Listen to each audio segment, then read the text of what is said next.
अस्सलाम वालेकुम व्यूअर्स। आज जो हमारे पास चीज़ आई, इन्वर्टर आया, वो काफ़ी दूर से शाह लतीफ़ से हमारे एक साहब हैं, बड़े अच्छे क्लाइंट हैं हमारे, वो लेके आए इन्वर्टर और बड़ी मोहब्बतों से। और जो है ना, इसमें प्रॉब्लम जो थी वो हमेशा की तरह मैं बाद में बताऊंगा। और ये इन्वर्टर है कौन सा, ये मैं आपको दिखाता हूँ। और ये है अलकरम का, ये अलकरम का इन्वर्टर। और ये कितने वाट का है? 4000 वाट का, 12 वोल्ट से 220 वोल्ट। ठीक है। इसमें फ्रंट जो है ना, एक छोटी सी वो लगी हुई है 7 सेगमेंट, जिसमें वोल्टेज और पावर आउटपुट यानी कि पावर वोल्टेज यानी आउटपुट वोल्टेज जो है वो दिखाता है। ठीक है ना। यहाँ पे दिखाएगा बैटरी है और यहाँ दिखाएगा आउटपुट वोल्टेज। ठीक है, ये हो गया ठीक। मैं इसको ऑन करता हूँ, ऑन करके मैं आपको दिखाता हूँ। देखें ये कैसा डिस्प्ले दे रहा है। ये मैंने ऑन किया और ये देखें 12.1 वोल्ट और 240 वोल्ट, क्योंकि लाइटिंग की वजह से ये सही दिखा नहीं पा रहा है। तो ये है 240 वोल्ट और यहाँ पे आ रहा है 12.1 वोल्ट बैटरी के। ये बिल्कुल ठीक हो गया। और इसको हमने पावर वगैरह भी लगा के चेक कर लिया है। इसमें जो प्रॉब्लम थी वो भी मैं आपको बताता हूँ। ये जो है जो इन्वर्टर है ये 5 चॉपर वाला है और बड़ा इन्वर्टर है। ये 4000 वाट एक अच्छा खासा जो है ना पावर का होता है। इसमें जो हमेशा की तरह मैं जो बताता हूँ, चॉपर की जो जो चॉपर की जो वाटेज है वो तकरीबन 350 350 वाट का एक चॉपर होता है।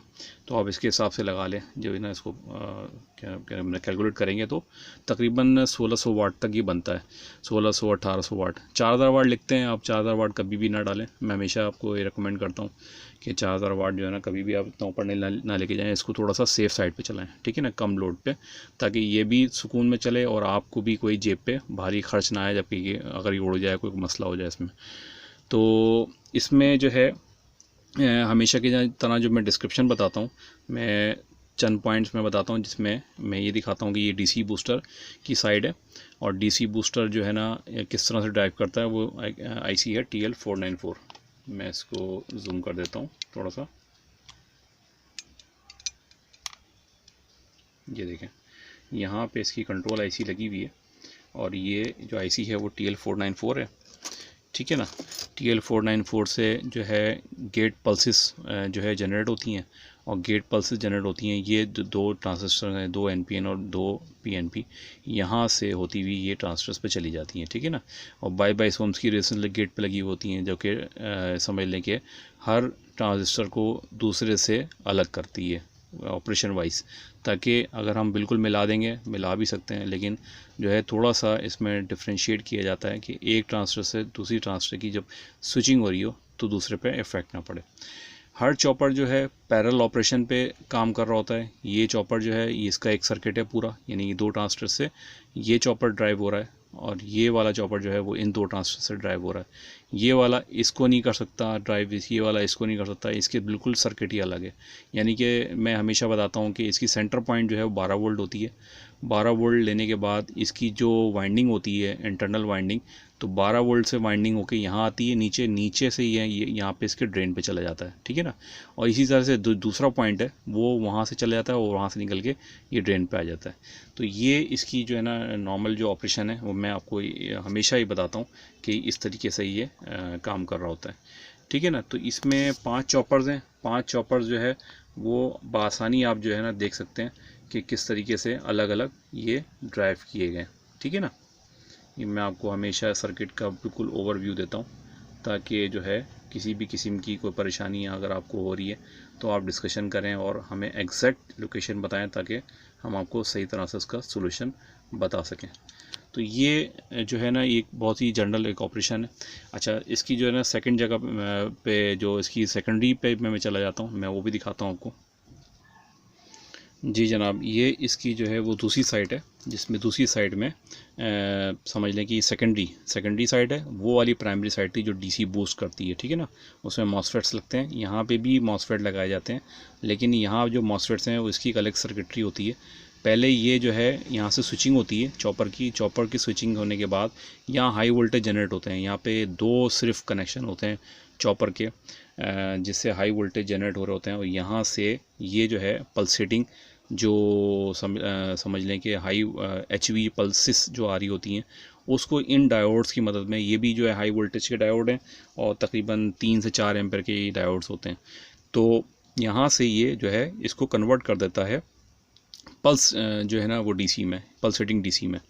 पल्सेटिंग डीसी यहाँ से निकली और ये आ गई कैपेसिटर पे। कैपेसिटर जो है 400 450 वोल्ट का कैपेसिटर लगाया जाता है, जो कि इन पल्सेस को प्योर डीसी में, बिल्कुल प्योर डीसी जो है वो बन जाती है और इसमें जो है ना कन्वर्ट कर देता है। इसमें टोटल जो है देखें आप 4 कैपेसिटर लगाए गए। 4 कैपेसिटर की मदद से ये बहुत ज़बरदस्त डीसी बन जाती है इसमें। और जब डीसी आप यहाँ वोल्टेज चेक करेंगे इसकी जो कनेक्शन पे, तो 280, 290, 300 वोल्ट तक ये कैपेसिटर के वोल्टेज पे यहाँ जा रहा होता है, ठीक है ना। हमेशा जब भी वोल्ट मीटर पे चेक करेंगे तो यहाँ पे आपको 280, 290, 300 तक वोल्ट में आपको मिल जाएंगे। अच्छा, यही वोल्टेज जो डीसी वोल्टेज है वो चले जाते हैं यहाँ पे, जो ये वाली जो स्विचिंग है इस तरफ आ जाते हैं। अब ये स्विचिंग जो है ना, ये सर्किट बिल्कुल अलग है। अगर हम डीसी बूस्टर की साइड पे देखते हैं वो एक अलग सर्किट है, वहाँ पे TL494 लगी हुई है, ठीक है ना। यहाँ पे भी TL494 भी लगती है और KA7500 IC भी लगती है। वो मैं IC में आपको दिखाता हूँ। ये तार से ये छुप रही है, मैं इसको निकाल देता हूँ और मैं फिर आपको ये दिखाता हूँ ताकि ये जो है ना IC और इसका सर्किट जो आपको नज़र आ जाए, ठीक है ना। ये आपको मैंने कनेक्टर निकाल दिया, ठीक है ना। थोड़ा सा मैं इसको करीब कर देता हूँ ताकि ये भी नज़र आपको सही तरह से आए। जी, तो मैंने इसको कर दिया है कैमरे को करीब, और अब आप इसको देख सकते हैं कि इसमें ये IC यहाँ पे जो लगी हुई है, मैं इसको नंबर एग्जैक्ट बता देता हूँ आपको कि इसमें TL494 है या KA7500। जी, जो मैं IC मैंने चेक कर ली है, इसमें जो है ना यहाँ पे भी TL494 लगी हुई है और जो हमारी DC बूस्टिंग है वहाँ पे भी TL494, दोनों सेम ICs का इस्तेमाल किया गया। इसमें प्रोग्रामेबल IC नहीं है जो है कि आप हमेशा इन्वर्टर्स में देखते हैं, तो यहाँ पे ये IC नहीं है। एक साहब ने पूछा था कि अलकरम 4000 वाट में क्या प्रोग्रामेबल IC यहाँ मौजूद होती है, तो ये सर्किट में ये मौजूद नहीं है, ठीक है ना। मैं आपको एक इन्फॉर्मेशन दे रहा हूँ इंटरनल सर्किट की। तो ये जो सर्किट है ये जो है लो फ्रिक्वेंसी का सर्किट बना हुआ होता है। जिस तरह से वो ज़्यादा फ्रिक्वेंसी का बना होता है डीसी बूस्टर 38 किलोवाट्स का, यहाँ पे ये 50, 51, 52 हर्ट्ज़ का ये सर्किट बना हुआ होता है और ये फ्रिक्वेंसी दे रहा होता है इन जो है ना मॉसफेट्स को, जहाँ पे हम लगाते हैं 20 एंड 50, 25 एंड 60 इस तरह के जो मॉसफेट्स लगते हैं, वहाँ जो उसकी स्विचिंग करा रहा होता है वो लो फ्रिक्वेंसी की स्विचिंग होती है। ये आप हमेशा याद रखें, यहाँ पे हाई फ्रिक्वेंसी की स्विचिंग नहीं होती, क्योंकि हमें जो आउटपुट यहाँ से हम ले रहे होते हैं इन कनेक्टर से, ये कनेक्टर जो है हमें 50 हर्ट्ज़ 220 वोल्ट दे रहा होता है। अगर हम यहाँ से हाई फ्रिक्वेंसी की स्विचिंग को कराएंगे तो ज़ाहिर बात है हमें जो आउटपुट भी हाई फ्रिक्वेंसी की मिलेगी, जिससे हमारा जो लोड है वो नहीं चल पाएगा। तो आप हमेशा याद रखें कि यहाँ जो फ्रिक्वेंसी जनरेट हो रही होती है वो लो फ्रिक्वेंसी होती है, यानी कि आप एग्जैक्ट आप 50 हर्ट्ज़ तो नहीं कह सकते, थोड़ा बहुत वेरिएशन होती है, लेकिन इसको अब ये मान लें, अप्रॉक्सीमेट मान लें कि ये 50 हर्ट्ज़ की फ्रिक्वेंसी जो है वो जनरेट कर रही होती है, ठीक है ना। यहाँ पे 12 वोल्ट की जो है ना इसकी VCC होती है। गेट पल्सेस जो हैं, जो गेट के वोल्टेजेस हैं, जो गेट की बाइसिंग है वो 5, 5.5 वोल्ट, ठीक है, ये आ रही होती है। यहाँ पे हमेशा मैंने जो बताया है आपको कि इन दो ट्रांजिस्टर्स पे जो ये वाले जो मॉसफेट्स लगे हुए हैं, यहाँ पे वोल्टेज जो है ना वो आहिस्ता आहिस्ता बढ़ते हैं 0 से लेके, और 3.4, 3.5 जब आप ये मॉसफेट नहीं लगे होंगे, जब आप चेक करेंगे इसकी बाइसिंग, तो 3.5, 3.4 तक ये वोल्टेज यहाँ पे इन दोनों पे आपको सेम वोल्टेजेस मिलेंगे। जबकि यहाँ पे ये वाला जो है और एक ये वाला, दोनों कॉर्नर्स के, यहाँ पे आपको जो है जब जैसे ही आप इसकी बाइसिंग चेक करेंगे स्टार्टिंग पे, तो ये चले जाते हैं 12 वोल्ट तक, 12 वोल्ट तक जाएंगे। 12 वोल्ट पे जाने के बाद ये कम होके तकरीबन 6.3 वोल्ट तक यहाँ पे इसकी जो गेट और सोर्स पे आप इसकी चेक कर सकते हैं। यहाँ पे भी और यहाँ पे भी दोनों के सेम होते हैं, यानी कि पॉइंटों में अगर थोड़ा बहुत डिफरेंस है तो कोई इशू नहीं है, लेकिन वोल्टेजेस में इससे ज़्यादा अगर डिफरेंस नहीं होना चाहिए, ठीक है ना। जब भी आप चेक करेंगे, अगर आपने कोई मॉसफेट्स ख़राब हैं या इसके जो इन सर्किट्स में फॉल्ट है, ट्रांजिस्टर में फॉल्ट है या रेजिस्टेंस में फॉल्ट है, तो आप हमेशा इसके वोल्टेज चेक करेंगे तो आपको इतने वोल्टेज मिलने चाहिए। अच्छा, जब भी ये मॉसफेट्स ख़राब होते हैं तो लोग क्या करते हैं, इन मॉसफेट्स को चेंज कर देते हैं और उसके बाद बाइसिंग चेक करते हैं। आपने हमेशा ये ख्याल करना है कि आपने इन मॉसफेट्स को डिसमेंटल करना है।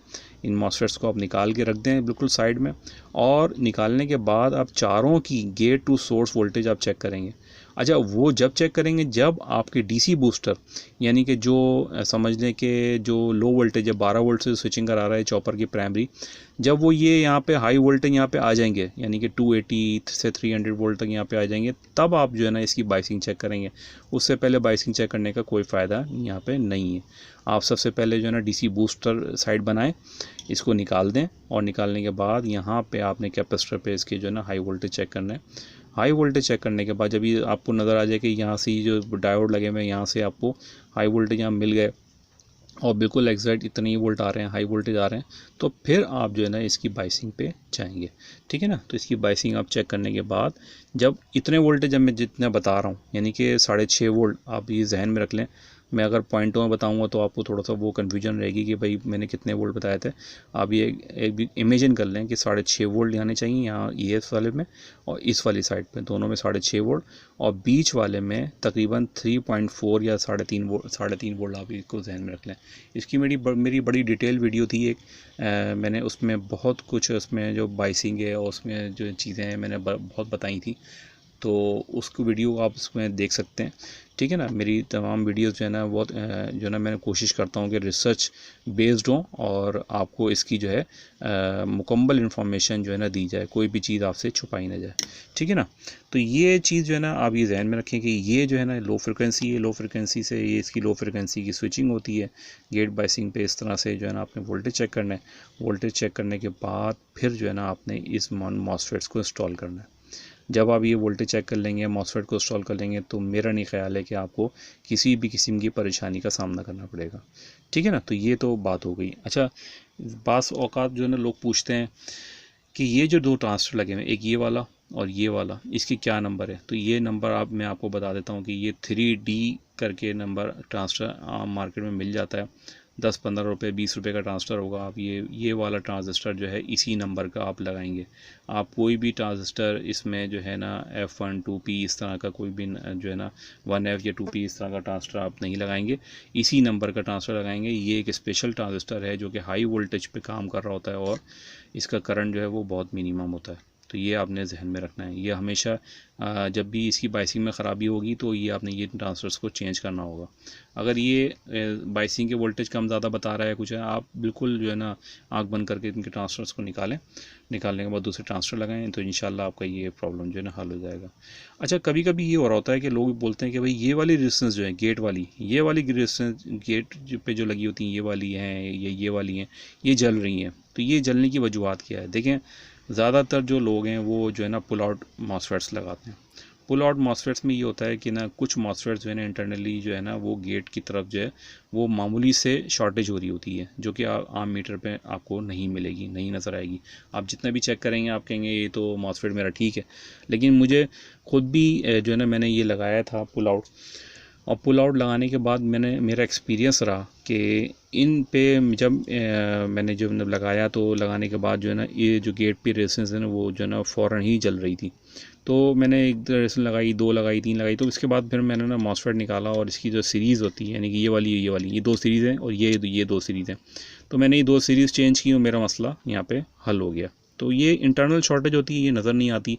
तो पुल आउट में आप ये ज़रा जहन में रखा करें कि भैया आप ये पुल आउट लगा रहे हैं, नया नहीं लगा रहे, तो आप इसको दूसरा लगा के ट्राई भी कर सकते हैं। ठीक है ना। तो आप ये जहन में रखें कि अगर इसकी रेजिस्टेंस जल रही है तो इसमें कोई फॉल्ट नहीं है, इसका मॉसफेट ही ख़राब है। ठीक है ना। तो आप ये जो है ना मॉसफेट आप चेंज करें। और जब आप गेट जो है ना वोल्टेजेस चेक कर लेंगे पहले, और पहले करने के बाद फिर आप जो है ना मॉसफेट लगाने जाएंगे, तो आप तो ये जहन में रखें कि आपके पीछे इंटरनल जो सर्किटरी है, आईसी वाईसी, इसमें कोई ख़राबी नहीं है। लोग कहते हैं कि हमने जो ना ये वाली आईसी भी चेंज कर दी, ये भी चेंज कर दिया, ये भी चेंज कर दिया, ट्रांसफर भी चेंज कर दिया। ऐसे नहीं चेंज करें, इसको बिल्कुल जो है ना थ्योरी वाइज लेके चलें। एक एक पॉइंट को, एक एक चीज़ को, एक एक रेजिस्टेंस को जो है ना आप बिल्कुल तरीके से लेके चलें, तो इंशाल्लाह आप बिल्कुल जो है ना जब एक इन्वर्टर में आप इतना अच्छी तरीके से काम करेंगे थ्योरी वाइज, तो आपको ये बिल्कुल जो है ना ऐसा कंफर्मेशन हो जाएगी कि जो है ना जब भी दूसरा इन्वर्टर आएगा तो आप बिल्कुल आंख बंद करके ठीक कर लेंगे, उसको कोई इशू नहीं होगा। लेकिन बिल्कुल एक लकीर को लेके पकड़ना कि भाई मैं आईसी भी चेंज कर दूँ, ट्रांसफर भी चेंज कर दूँ, देखें ऐसे नहीं, मज़ा नहीं आता काम में। आप एक एक को फॉल्ट को पकड़ें, देखें हो क्या रहा है, मसला आ कहाँ रहा है, किस वोल्टेज में क्या प्रॉब्लम है, कहाँ है इशू, एक एक करके ना सीरियल वाइज चलें। और मैं तो कहता हूँ कि ना एक कॉपी बना लें, कॉपी बनाने के बाद उसमें नोट्स लिखें कि भाई ये आईसी अगर लगी हुई है तो इस आईसी के जो है ना पिन पे वोल्टेज कितने आ रहे हैं। लोग कहते हैं कि भाई आईसी गर्म हो रही है, ये हो रहा है, वो हो रहा है। हाँ भाई, वोल्टेज से चेक करें ना, वोल्टेज चेक करें, वोल्टेज चेक करने के बाद कॉपी पे लिखें। जब आप कॉपी पे लिखेंगे, नेक्स्ट टाइम जब भी आपके पास कोई इन्वर्टर आएगा तो आपके पास पहले से डाटा मौजूद होगा कि भाई ये जो है ना आईसी भाई इतने वोल्टेज आते हैं, भाई गेट पे इतने वोल्टेज आते हैं, इसकी जो है ना समझ लें दूसरी जो कलेक्टर वोल्टेज हैं वो कितने आते हैं, वो आपको पता है हर चीज़। तो जब पता होता है तो बड़ी आसानी हो जाती है नेक्स्ट टाइम जो भी आप रिपेयर करने हैं। पहली दफ़ा तो परेशानी होगी, बेपना परेशानी होगी, आपसे ना होगा नहीं, आप ट्रांसफर चेंज करेंगे, सर्किट पे काम करेंगे, पूरा उधेड़ देंगे। जब फॉल्ट ट्रेस हो जाएगा, चीज़ ठीक हो जाएगी, तो फिर आप आईसी के वोल्टेज चेक करें बहुत ही एहतियात से। नेगेटिव को बिल्कुल जो बैटरी के नेगेटिव है उससे आप मीटर के कनेक्ट कर दें, और पॉजिटिव जो है ना इसके पिन पे रख के आप अपनी कॉपी पे लिखना शुरू कर दें कि इस पे कितने वोल्ट, इस पे कितने वोल्ट, इस पे कितने वोल्ट, ये सारे वोल्टेजेस आप लिख लें। ठीक है ना, 16 पिन की आईसी कोई इशू ही नहीं है, 16 आप जो है ना अपने लिख लें पॉइंट, और ये आप जो है ना इसको ना अच्छा आसानी से कर लेंगे। तो ये अक्सर ये फ़ॉल्ट आते हैं, ये जो है ना फ़ॉल्ट मेरे पास भी आए थे, मैंने भी इसको ठीक किया। अब मैं आता हूँ कि इसमें फ़ॉल्ट था क्या। ठीक है ना, बड़े अजीब व गरीब इसमें फ़ॉल्ट था। मैं थोड़ा सा इसमें कंफ्यूज भी हुआ कि भाई ये जो है ना इशू क्यों आ रहा है और इसकी वजूहत क्या है। ये बिल्कुल फ़ॉल्ट मिलता जुलता पिछले इन्वर्टर से मैंने जो एक अलकरम का ठीक किया था 3000 वाट का, तो इसमें भी मुझे इसी तरह की जो है ना एक परेशानी का सामना मुझे करना पड़ा। और ये मैं बात बता दूं कि अगर आप ये समझेंगे कि जो ये अगर मैंने इसमें इन्वर्टर में कोई फ़ॉल्ट पकड़ा है तो अगले इन्वर्टर में भी वही फ़ॉल्ट होगा, ऐसा पॉसिबल नहीं है। इसमें मुझे ये चीज़ मैंने देखी है, तो मैं आपको दिखाने जा रहा हूँ। जी, मैंने तो थोड़ा सा इसको ज़ूम आउट कर दिया है और मैं दिखाने जा रहा हूँ कि इसमें प्रॉब्लम क्या थी। प्रॉब्लम ये थी कि भाई इसमें डीसी जो बूस्टर है, ट्रांजिस्टर, मॉसफेट, ये उड़े हुए थे। ठीक है ना, ये हमेशा यही होता है कि ये उड़े हुए होते हैं, ये उड़ जाते हैं, इनमें से एक दो उड़ जाते हैं, कभी चारों उड़ जाते हैं। चारों का तो वैसे कम ही होता है, कभी ऐसा होता है कि दो उड़ गए, या ये जितना कि दो उड़ गए, तो ये होता है। लेकिन इसमें बड़े अजीबोगरीब फ़ॉल्ट जब मैंने इसकी डीसी बूस्ट बनाई, और मैं ये भी बता देता हूँ कि इसमें ट्रांजिस्टर कौन सा लगा हुआ था। ये वाला ट्रांजिस्टर लगा हुआ था, KEP 60N15, ये लगा हुआ था डीसी बूस्ट पे, और ये वाला लगा हुआ था आउटपुट साइड पे, ये वाला KEA 25N50, KER कंपनी का। ठीक है ना, ये ओरिजिनल लगा हुआ था, ज़्यादा ओरिजिनल इन्वर्टर के साथ ओरिजिनल मॉसफेट्स आते हैं। ठीक है ना, ये लगा हुआ था। तो ये दोनों जो ना भाई हमने जो ना इसको इंस्टॉल किया। इंस्टॉल करने के बाद जब प्रॉब्लम नज़र आई कि भाई ये जो है ना यहाँ पे ये मॉसफेट जो है ना गर्म होना शुरू हो गए, मैंने ये लगाया। अच्छा, हुआ ये था कि इसमें से एक या दो ख़राब थे, तो मैंने जो ना उसी के 25 एम्पेयर के मैंने दूसरे लगा दिए। जब वो लगाए तो ये प्रॉब्लम पे जाने लग गया और पीछे से मॉसफेट गर्म होना शुरू हो गए। अच्छा, सारे नहीं गर्म हो रहे थे, ये वाला चॉपर से छोड़ के दूसरा वाला चॉपर, इसके मॉसफेट गर्म होता। मैंने ट्रांसफर सारे चेंज कर लिए, दूसरे भी लगा के देख लिए, रेजिस्टेंस चेंज करके देख लिए इसकी 22 ओम्स की, नहीं भाई मसला हल ही ना हो। भाई बड़ा परेशानी कि भाई ये क्या मसला हो गया।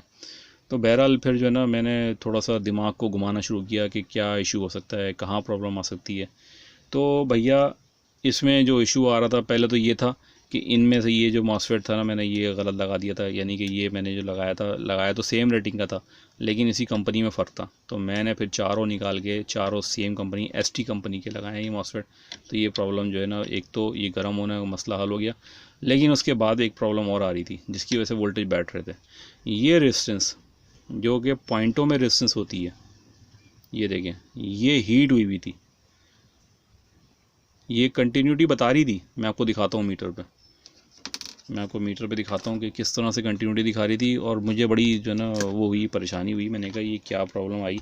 ये स्विच के साथ लगी होती है ये अक्सर जो है, और इसमें देखें कि इसमें क्या प्रॉब्लम दिखा रही है। मैं जो है ना इसको थोड़ा सा और जूम आउट करता हूँ, फिर मैं आपको दिखाता हूँ।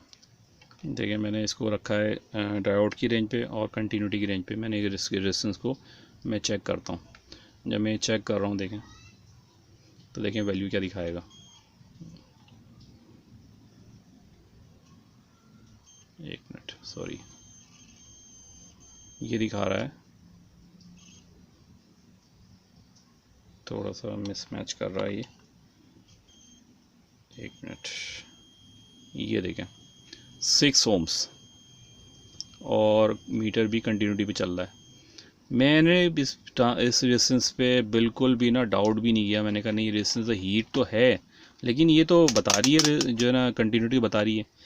तो भाई मेरे जो है ना यहाँ प्रॉब्लम थी, मैंने इतना परेशान हुआ इसके ऊपर। और मैंने अपने 2-3 मैंने मॉसफेट भी उड़ाया, इधर के भी उड़ाए, और पीछे भी बड़ी परेशानी हुई। तो पता लगा भाई ये रेजिस्टेंस जो है ना ख़राब थी, ये 6 ओम्स नहीं आनी चाहिए। ये पॉइंट्स की रेजिस्टेंस होती है, 0.47 ओम्स। लोग पूछते हैं कि कौन सी रेजिस्टेंस है, 0.47 ओम्स की 1 वाट में, 2 वाट में, इस तरह से आप लगा सकते हैं। तो ये रेजिस्टेंस जो है ना वो ज़्यादा वैल्यू दे रही थी, इसकी वजह से यहाँ के वोल्टेज गिर रहे थे। गिरने की वजह से ये रिस्पॉन्स आता था यहाँ पे मॉसफेट पे, स्विचिंग पे प्रॉब्लम आती थी। ये इसकी जो है ना, इसको शट डाउन करता था, इस वाले को जब शट डाउन करता था। जब मैंने अच्छा एक चीज़ और देखी है इसमें, कि जब ये कमांड देता है पीछे की तरफ, मैं इसको थोड़ा सा जूम इन कर देता हूँ। एक बात मैंने बड़ी गौर की इसमें, कि जब ये आउटपुट के इसमें मॉसफेट में कोई इशू होगा ना, तो ये क्या करेगी आईसी, एक कमांड देगी, और कमांड देती है पिन नंबर 4 पे, DTH, dead time control, DTC dead time control जो है ना, एक कमांड देती है इस वाली आईसी को, कि भाई ये जो है ना सिस्टम में ना आउटपुट में गड़बड़ हो रही है। तो ये कमांड देती है कि भाई शटडाउन पे चले जाओ। ये जो है ना आईसी क्या करती है, ये शटडाउन नहीं करती। शटडाउन तो इसका काम है कि भाई जो डेड टाइम कंट्रोल से सिग्नल जो आ रहा है उसको शट डाउन कर दो भाई, बंद कर दो डीसी। लेकिन ये क्या कर रही है ऐसी, इसकी फ्रिक्वेंसी में गड़बड़ करना शुरू कर देती है। जब फ्रिक्वेंसी में गड़बड़ करना शुरू होती है, ट्रांसफर गर्म होना शुरू हो जाते हैं। हालांकि आप जब चेक करेंगे ना, इसकी फ्रिक्वेंसी बिल्कुल ठीक लगेगी, लेकिन इसकी फ्रिक्वेंसी में कोई चक्कर है, इसमें कोई पल्स में, कोई एम्पलीट्यूड में कहीं ऐसी प्रॉब्लम है, जिसकी वजह से ये आईसी जनरेट करती है डेड टाइम कंट्रोल को सिग्नल मिलते ही ये ट्रांसफर गर्म करना शुरू कर देती है। और ये ट्रांसफर अगर हम नहीं बंद करेंगे इसको, तो ये ट्रांसफर जल जाते हैं। और मेरे साथ ऐसी हुआ कि मैंने ट्रांसफर जलाए। मैंने यहाँ पे टेस्टिंग के लिए IRF 740 लगाए थे, वो 2 उड़ गए, 2 वहाँ से उड़े, 2 यहाँ से जो ना उड़े, तो थोड़ा सा मेरा नुकसान हुआ। लेकिन कोई मसला नहीं है, काम में ये चीज़ होती है। मैंने क्या किया फिर उसके बाद, मैंने ये जो है ना यहाँ पे रेजिस्टेंस चेंज की। मैं आपको दिखाता हूँ, ये देखें, मैंने यहाँ पे एक रेजिस्टेंस चेंज की, 0.33 ओम्स की लगा दी है। आप पॉइंट की कोई सी भी रेजिस्टेंस लगा सकते हैं, कोई इतनी बड़ी इशू की बात नहीं है। ये इसका काम ये होता है कि बैटरी के वोल्टेज जो है ना यहाँ ये कनेक्ट होती है, और दूसरे साइड जो है ना ये स्विच में जा रहा होता है, और स्विच से दोनों की VCC, यहाँ की VCC और यहाँ की VCC के वोल्टेज जा रहे होते हैं। तो भैया मेरे यहाँ से ये रेजिस्टेंस ख़राब थी, बड़ा परेशानी हुई मुझे। मॉसफेट भी उड़ाया मैंने, इधर की भी मॉसफेट उड़ाया, और भी मैंने ये भी ट्रांसफर मैंने डाल दिए थे। मैंने कहा पता नहीं क्या इशू आ रहा है। मैंने आईसी पे नहीं किया, आईसी में मैंने नहीं डाली। तो मैं वही कह रहा था कि ना लोग जो आईसी भी डाल देते हैं, मैं भी डाल देता हूँ आईसी, लेकिन जो है ना यहाँ मैंने आईसी डाली। मैंने कहा नहीं, आईसी का फॉल्ट नहीं है, आईसी का फॉल्ट नहीं है, कुछ और ऐसी चीज़ है जिसकी वजह से ये प्रॉब्लम है। हालाँकि इतना सा सर्किट है, इतना तंग करता है ये सर्किट, इतना तंग करता है, लोग अक्सर परेशान होते हैं कि भाई ये मसला हो रहा है, आईसी गर्म हो रही है, ट्रांसफर नहीं दे रहा, ट्रांसफर गर्म हो रहे हैं, इधर क्यों उड़ रहे हैं। तो भाई मेरे ये जो है ना बड़ा ही छोटा सर्किट बनाया है, और बहुत ही यानी कि अगर मैं कहूँ कि कॉम्प्लेक्स, तो लोग जो है ना शायद मेरी बात को ना समझें, वो कहेंगे कि नहीं ये क्या बात कर रहे हैं, कॉम्प्लेक्स नहीं है। ये वाकई बड़ा कॉम्प्लेक्स सर्किट है बहुत छोटा, लेकिन अगर इसमें प्रॉब्लम आ जाती है तो ये इतनी आसानी से नहीं जाता, और ये मिनटों सेकंडों में उड़ा देता है ट्रांसफर। तो आप भी घबरा जाएंगे, बाबा जब ट्रांसफर, आप भी कहाँ से इतना खर्चा करेंगे कि भाई मॉसफेट उड़े जा रहे हैं मेरे। तो लोग परेशान हो जाते हैं, और अक्सर ये करते हैं कि कहीं ना कहीं एक चॉपर छोड़ देते हैं कि भाई ये चॉपर में फॉल्ट है। चॉपर में फॉल्ट नहीं था, सप्लाई के इस वाली रेजिस्टेंस में फॉल्ट था, जिसकी वजह से दोनों की साइडों पे गड़बड़ हो रही थी। तो ये फॉल्ट था, और ये फॉल्ट हमने ट्रेस किया। और ट्रेस क्या करना था, यकीन करें कि ये रेजिस्टेंस नज़र आ रही थी, बार बार मैंने चेक किया। मैंने कहा नहीं 6 ओम, लेकिन मैंने जब गौर किया, मैंने कि 6 ओम क्यों दे रही है, ये तो पॉइंटों की रेजिस्टेंस है। मीटर पे हमेशा जो है ना लीड्स का भी कोई जो है ना हम चेक करते हैं, तो इनकी लीडेज वेडेज होती है ना, ये भी पुरानी हुई होती हैं, तो ये अक्सर जो है ना इसकी रेजिस्टेंस भी शो कर रहा होता है मीटर। तो कहीं ना कहीं आगे जो है ना ये भी जंग गायब होता है, तो हमारी पुरानी लीडें होती हैं, बार बार चेक कर रहे होते हैं, तो कहीं ना कहीं इशू आता है। हम समझते हैं कि भाई मीटर का ही फॉल्ट होगा, तो मीटर ज़्यादा बता रहा है। लेकिन जब बहुत बारीकी से देखा तो पता लगा कि इस रेजिस्टेंस में फॉल्ट था, और माशाल्लाह था हमारा फॉल्ट क्लियर हो गया। ये रेजिस्टेंस लगाई हमने, और यहाँ पे जो मैं बता दूँ कि वो वाले ट्रांसफ़र नहीं लगाए हमने, यहाँ लगाए हैं 3205 IRF 3205, और यहाँ लगाए हैं ट्रांसफ़र हमने जो मॉसफेट लगाए हैं 20N50 ST कंपनी के। ठीक है ना। तो ये चीज़ें यहाँ पे ये सॉल्व हो गई हैं, अल्लाह का शुक्र है कि कोई इसमें इतनी बड़ी नहीं थी, लेकिन मैं यकीन करें मेरे 1.5 से 2 दिन इसमें लग गए और ये फॉल्ट ट्रेस नहीं हो रहा था। कभी कभी बहुत छोटे से प्रॉब्लम होती है, यानी ये रेजिस्टेंस क्या थी, मैं कर सकता था, मैंने जंपर भी किया था लेकिन फिर भी मसला हल नहीं हो रहा था, लेकिन रेजिस्टेंस लगाई है तो अल्लाह का शुक्र है कि ये मसला हल हो गया। मैंने ये लोड पे टेस्ट भी कर लिया है, वोल्टेज वगैरह जो मैं बता रहा हूँ ये वोल्टेज इसी बोर्ड के हैं, ये रटे रटाए वोल्टेज नहीं है जो मैं आप समझेंगे मीटर पे तो दिखाया ही नहीं। तो ये वोल्टेज बिल्कुल वैसी। अच्छा, यहाँ कितने वोल्ट आते हैं, यहाँ आते हैं 4.5 4.6 वोल्ट आते हैं इन दोनों पे। ये तमाम डीसी बूस्टर पे ट्रांसफर पे चेक करेंगे तो 4.5 4.6 ऐसे वोल्ट आ रहा होता है। तो हमारी वीडियो उम्मीद है कि अच्छी लगी होगी आपको, ये भी इंफॉर्मेटिव वीडियो। इस तरह की मज़ीद वीडियोस आप हमारे चैनल पे देख सकते हैं और जो है ना तो हमारे कमेंट्स किया करें। कोई भी हेल्प चाहिए तो हम हाजिर हैं आपके लिए, आप व्हाट्सएप करें, नंबर हमारा डिस्क्रिप्शन पे आपको मिल जाएगा। एक चैनल व्हाट्सएप चैनल बनाया है, ग्रुप बनाया हमने, उसमें जो है बहुत सारे जो लोग हैं टेक्निकल लोग हैं उसमें ऐड हैं, मुख्तलिफ़ टेक्निकल चीज़ें बता रहे होते हैं, एक दूसरे को डिस्कशन हो रही होती है और बड़ा अच्छा लगता है। तो अगर आप भी टेक्निकल साइड से हैं और कोई डिस्कशन में हिस्सा लेना चाहते हैं तो बिल्कुल हमारे व्हाट्सएप ग्रुप पे भी आप ज्वाइन कर सकते हैं, डिस्क्रिप्शन में आपको उसका भी लिंक मिल जाएगा। तो हमारे चैनल को लाइक सब्सक्राइब और अपने सर्कल में शेयर किया करें। ये एक इन्फॉर्मेशन है सबके लिए, जो भी रिपेयर का काम करते हैं, नहीं भी करते हैं, आप रिपेयर का काम नहीं करते हैं लेकिन फिर भी आपको जब इंटरनल इन्फॉर्मेशन इतनी दी जा रही है, इतनी इन्फॉर्मेशन आपको मिल रही है, आपके पास ये चीज़ कहीं ख़राब हो जाती है, कुछ हो जाती है, तो आप बआसानी जो है ना अपनी प्रॉब्लम जो है किसी से भी हल करा सकते हैं बहुत कम पैसों में। तो मेरा मकसद ये है कि मैं आपको सिखाऊं, आपको ट्रेन करूं, स्किल डेवलपमेंट आपके अंदर करूं, ताकि आप जो है ना इससे फ़ायदा उठा सकें और हमें अपनी दुआ में शामिल रखा करें। तो हमारी वीडियो आज की यहीं तक थी। अगली वीडियो के लिए जो है ना आप जब आप क्या नाम है उसको सब्सक्राइब कर लेंगे और बेल आइकॉन पे क्लिक कर लेंगे तो आपको वो वीडियो का भी नेक्स्ट वीडियो भी आपको इंटीमेशन आपको मिल जाएगा। ठीक है, ओके, अल्लाह हाफिज़।